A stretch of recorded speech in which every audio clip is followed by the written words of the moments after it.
morning. I'm Lynn, and welcome to another day at Ewetopia Farms.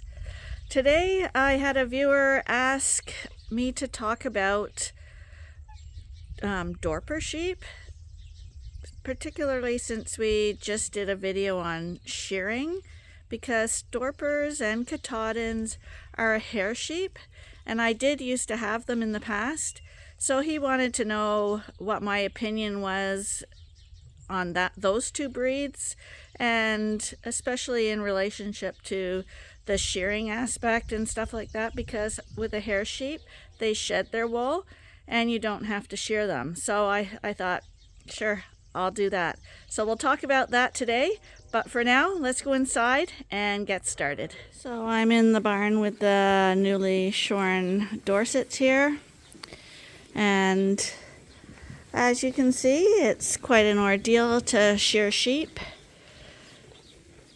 And these days the wool doesn't have very much value, but shearing is something you have to do because it's a health issue. You do have to clip their wool off them at least once a year. In the past, wool had more value than the meat did. So sheep were prized for the quality of their wool and how much wool they could produce. So in those days, a hair sheep would have little to no value. But nowadays, with global warming and the dropping cost of wool, hair sheep have become a much more popular breed, especially in warmer climates. And the benefit of Dorpers and Katahdins, that's what I'm going to focus on. They're two well-known hair sheep, and they are also a meat sheep, but with good mothering. Actually, Katahdin is more of a maternal breed, and a Dorper is more of a meat breed. But you can cross those two together because they have the same wool characteristics. And the reason you have them is that their wool sheds off each year. And because it sheds off, you don't need to go through the whole shearing thing. Dorpers and Katahdins are also really tolerant of heat. Dorpers originated in South Africa, warm, dry climate. And Katahdins were invented in the United States for the same similar purpose, to get the wool shed off and to have a more maternal breed. A lot of people will cross Katahdins and Dorpers. It's a really nice cross. Katahdins, the neat thing about them is they come in all different colors. Dorpers come in a white version that look just like this. So this is what a white Dorper would look like most of the year. It would look clean fleeced, no fleece at all. And the little bit of wool they do grow is actually mixed with hair fibers.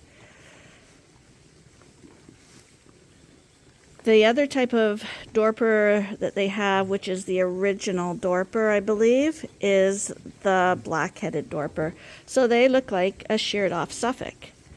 They have black heads, but they have white legs, and they're really, really pretty sheep. I used to have the black-headed version. I just like the color contrast. To me, it looks really pretty. That's what I like about my Suffolks as well.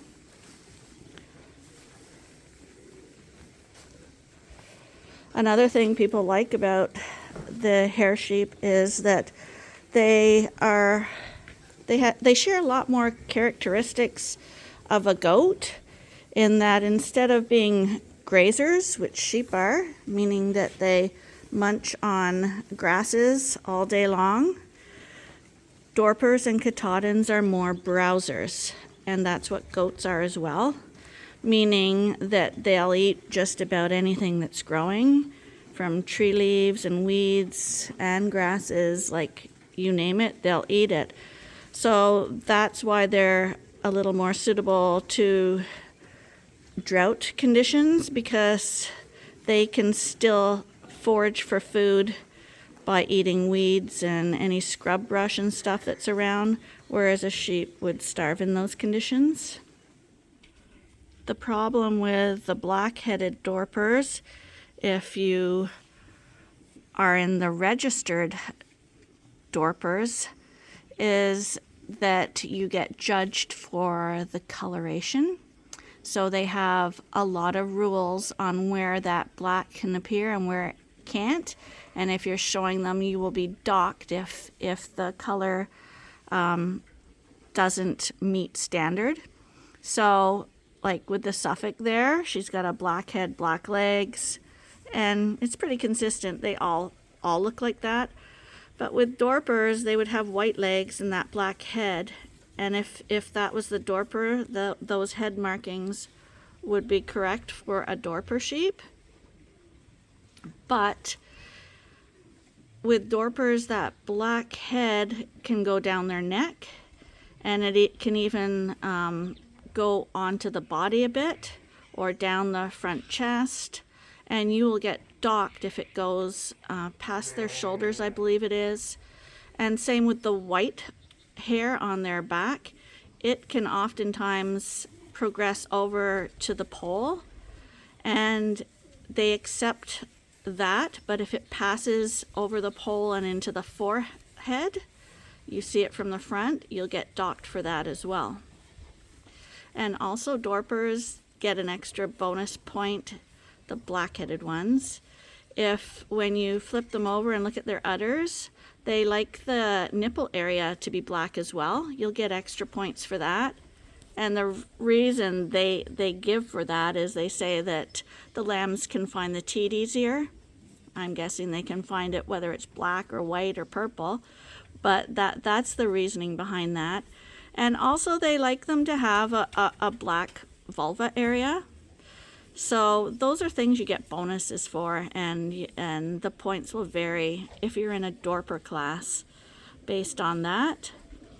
That breed of sheep is extremely docile. I found them very easy to work with. They get good weight on them, like the Suffolks. They're not tall though. So my ewes, again, I tended to have bigger ones because I fed them. But my ewes would average around 200 to 220, which is very, very similar to my Suffolk ewes, but not quite as tall. The white Dorpers, they're exactly the same, but you're not going to be judged at all on markings because they are white. So the downfall of the hair sheep is the same thing that's probably the thing that people want them for. It's the shedding of the wool. So just like I said about Dorsets, which is a breed that's supposed to breed out of season,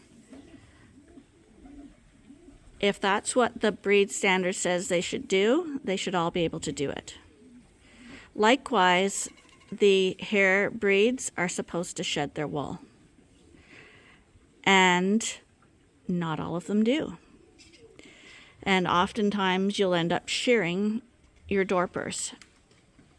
Now, if you get your Dorpers from a good breeder, where they have a good record of sheep that shed naturally on their own, then that does pass on. But inevitably what will happen, even with the good shedders, is that from the body heat, rain, humidity, whatever, when that wool hair mix starts to want to shed off, if any of you people who work with wool can testify to, is that if you add moisture to the wool mixture, it's going to felt. So when the Dorpers are trying, or Katahdins are trying to shed out, and it's damp conditions or it's just hot so they're sweating, what will very commonly happen is the wool will start to felt. Usually it will come all off most of their stomach, their legs, but it's very common to have like a top knot all down their back and a little bit down their sides. And if you get it quickly and you have a friendly flock of sheep, usually you can just kind of peel it off with your hands and it'll pull right off if you have a good shedding sheep. But otherwise you'll have to take scissors and cut it off. And if you don't have a good shedding Dorper, you will probably have to call in a shearer and get the whole sheep sheared off. So you got to watch that when you're buying the hair sheep. It's very rare that they will peel completely off on their own unless you have really, really dry conditions. So you think, okay, well, now they got wool. I can sell their wool at least for the ones that didn't shed off. But you can't, because that's considered garbage now. Because the wool hair mixture that they have they can't separate that in the mills. They can't process it, so it would end up going in garbage, just like those bags of belly wool and dirty wool that we put in one bag when we're shearing. Those ones we don't get paid for those ones. Those are just going to be, I don't know what they even do with them. But it's the same with the Dorpers and Katahdins. They won't even bother with them. They just go into their junk pile. So Katahdins are a really nice sheep too. I like them for their multiple colors. So when they had babies, you never knew what color you were going to get unless you were really good with your genetics. It was like Shetlands. I liked breeding for the colors, so I could genetically choose rams and ewes that would produce neat colors. But they're more maternal, less meat, but they were also very good dispositions. And everything I said about the Katahdins the Dorpers also applies to Katahdins and would apply to any hair breed of sheep. But as a breed, I did like them. They were hardy, tended to have good feet, good dispositions, good mothers, good meat qualities on the Dorpers. And crossing the two was a very nice cross too. You got if you use the black-headed Dorper and put it on a Katahdin, you kind of got little lambs that looked like Holstein cows. They were patchy spots usually black and white. So they were really cute. So if you're in the pet market, they sold well. Some people will get the hair sheep and say they'll put a wool ram on them or something, or cross them up with wool sheep. Again, it's not something I would recommend, because I think you should breed like to like. I think if you've got hair sheep, you should breed hair sheep to them, unless you're if you got a wool ram and we're gonna send every lamb to market, then that would be okay, because the wool hair contamination wouldn't matter. But otherwise, if you thought that you were going to keep any back, then you've defeated the purpose of getting at least something for your wool, or you've defeated the purpose of them shedding out, because the hair in the wool totally destroys the wool quality. And the more wool breed you put into your sheep, the less likely they are to shed.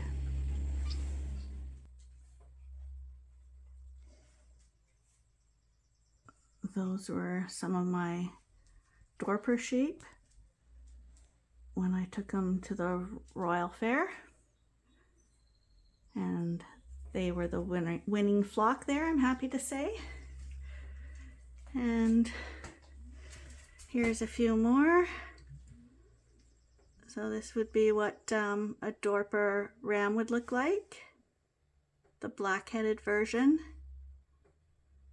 And that's me with one of our Dorper ewe lambs. That was Nikki. So that was the N year. So that lets you know how long I've been in sheep. So a few more words about Dorpers.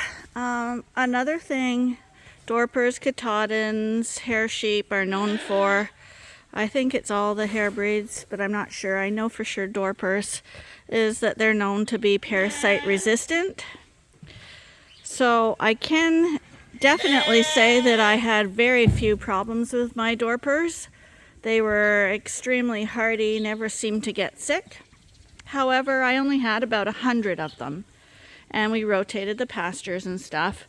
So whether it was good management or they were more parasite resistant, I can't really say for sure, because I do believe that you have to have both. Just because you're parasite resistant doesn't mean you should just ignore your pastures and how they're cared for. So, but they are known for that. Another thing I can say about them is their food conversion. They are extremely easy keepers. In fact, they will very quickly go to fat if you overfeed them or give them a high grain diet. And you will know that because at the tailhead here, they will develop like fat deposits that shake when they walk. It's very, very easy to see. And the reason they had those is because they were raised for dry desert conditions. And so in the spring, when food was plentiful and lush, they could eat as much as they wanted, and any excess would be stored as fat in their tailhead and also around their necks, I found. And that way, when conditions got worse, they could use those reserves to keep them going. But because those sheep are advertised as being easy keepers and you don't need to feed them a lot, what I found people were doing, as they seem to do with everything where there's a trait that something is known for, is that the trait gets abused. So a lot of the Dorper breeders I was meeting would show me their pastures, and they were basically in a wild hayfield that was overgrown with weeds and thistles and stuff, and they were left there. They weren't supplemented with any other type of feed. And as a result, like in my past video, I explained that if you aren't fed right, you are going to stunt your growth. Well, what started happening in Canada anyway is many of the Dorpers that I see around today look like Katahdins, and the Katahdins look even worse because people think they don't need anything, so they put them in their worst fields. But the saying of mine is, if just because they can do something doesn't mean they should.